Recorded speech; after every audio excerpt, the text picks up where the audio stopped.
Today we got a hotfix to Ratt's instance, Ratt's Revenge, which is going to give us some extra clues on how to solve this ninth orb. They're kind of like, trying to point us a little bit more in the right direction. The first and the most major thing is at the vault door in the instance. If we go ahead and use the starry-eyed goggles toy, you'll see right above the bell, above the plaque, we have these 8 symbols. It's a book, it is a crystal, a moon, eye of the void, an hourglass, a book, a book. Those are 8 symbols, perhaps in the order of the combination that we need to figure out. Now, there's a little bit of speculation as whether this is like just one 8-digit code, like, if this was like a 2, a 3, a 6, a 7, or whatever, and then you type in the code and then it opens the machine, or if that these are each the order of the codes that you have to type. Like, this is its own code, then this is its own code, then this is its own code, etc, etc. So that would require 8 unique codes that you would have to type in order to unlock the console. Those are 2 theories that might be running around right now. Nobody has solved it just yet,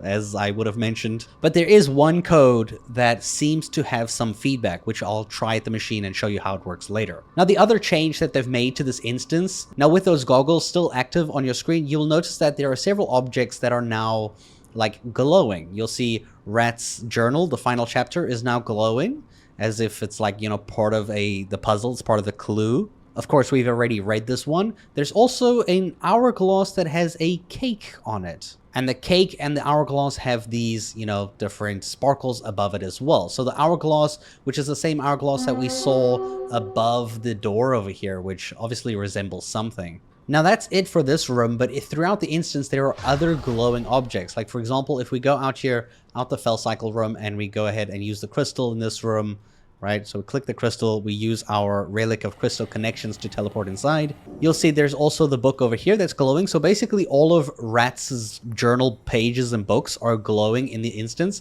So this is one of them. Another thing is this crystal over here. You can see this crystal has a glow above it as well, indicating that it might also be relevant for this puzzle or like one of the codes that we might need. And those are the 2 glowing objects in this room. And if I go ahead and I leave here. Now, if we head downstairs and we go to the big red button room over here, just outside this room, you will immediately see there is a book glowing. Now, this is not a book that is new, but it's just one of Ratt's journals. This is also glowing. Perhaps they have something to do with solving the combinations that we need.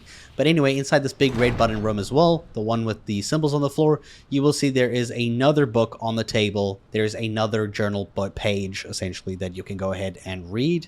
Of course, this is not new, but it is sparkling, which is new. The other thing that is sparkling, you'll see here under this bookshelf. I don't think this is an interactable thing, but if you hover over it, it says the hidden Zeroth letter of the alphabet and other mysteries of linguistic mathematics. So obviously this refers to a hidden letter. Some people in the Discord for the secret finding Discord understand this a lot better than I do. I believe this might refer to another book that's existing in the game. I'm not entirely sure, so don't quote me on that. So currently that's everything that we know about that is new in the instance. And now I'm going to head over to Kahet to show you that there is one code that we can use that gives feedback, but is not the code to unlock the machine, or at least is not all of the code.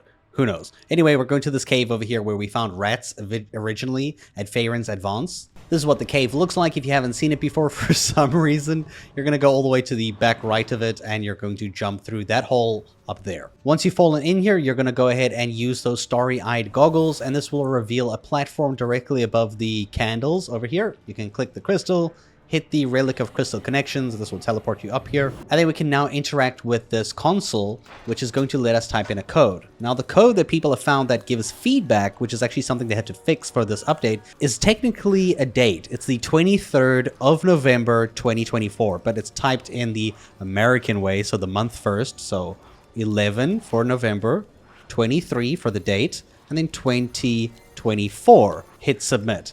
And this is going to give you question marks as well as a magnifying glass clue.